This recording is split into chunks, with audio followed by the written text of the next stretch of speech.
Okay, there's a bell curve. All right, so you've heard about bell curve somewhere. That's one of those things you expected to do when you were in stats class. Okay, and in this bell curve, there's the center, and that's the mean right there in the center. And then if I go 1 standard deviation up and 2 standard deviations up, 1 standard deviation down, so since 1 below the 0, then it's like -1, and 2 standard deviations down. Okay, so that's the standard looking bell curve. And then if I asked you, gosh, well, what's the area? If I color this in, what's the area of that? Well, your answer is, I don't know. We never covered that in geometry. Okay, there's no way that you would know the area of that. And you just kind of have, it's calculus, and you'd have to take my word for it, but the area of that is 1.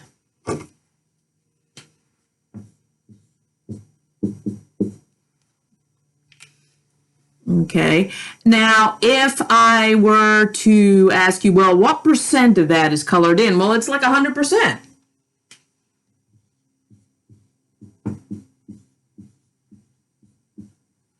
Okay, and if I made that into a dartboard and I have to land somewhere in the bell curve, and I said, well, what's the chance of me landed somewhere in the green area? Well, that's like a probability is just 1.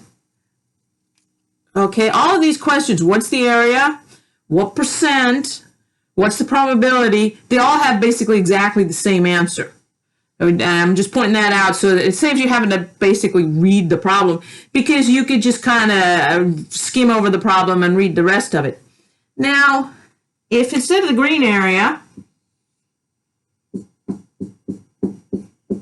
I start talking about this area here, the blue area, well, what's the area of that? Okay, well, it looks like exactly half of the other area, so it's got to be an area of 0.5. And what percent is colored in? Well, with the blue stuff, that's like 50%. And what's the probability of me landing? If I have to throw a dart at it, what's the probability I land in that half right there? Well, that would be 0.5. Now the issue comes in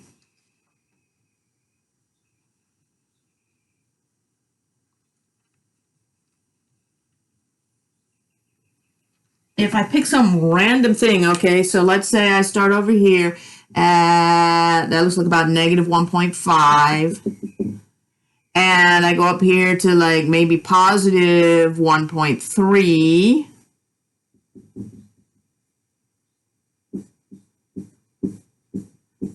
and I say, what's the area of that? Well, I don't know. It's not even like symmetric. It's a little closer to the mean on that side, and you know, what am I supposed to measure it off? Maybe I can figure something out. The truth is, you wouldn't know. You can't possibly figure that out. And back in the day, you had to like go to a table to do that. Okay, and there were tables that did that, and you had to learn how to read them, and there's probably one in the book. But we've got a calculator, and the calculator has all of that entire table just right into the calculator. Okay, and so you just say, oh, dear calculator, what if I start at -1.5 and I go all the way up until I get to +1.3?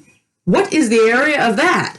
And your calculator will come right back and tell you. So what we're working on really for the rest of this chapter is getting the calculator to tell us that. Okay, so let's get some of the concepts started, and then I'll make another video on actually using the calculator. First of all, I need to say this bell curve goes on forever. That's -infinity over there and +infinity over there, and my calculator's not going to understand -infinity or +infinity. So I have to go with -1e99 to stand for -infinity, and what that is a -1 with 99 zeros after it, which is a really, really small number, but not -infinity.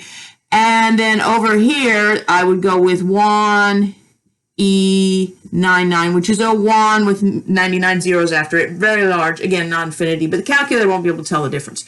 So that's one of the things we got to figure out.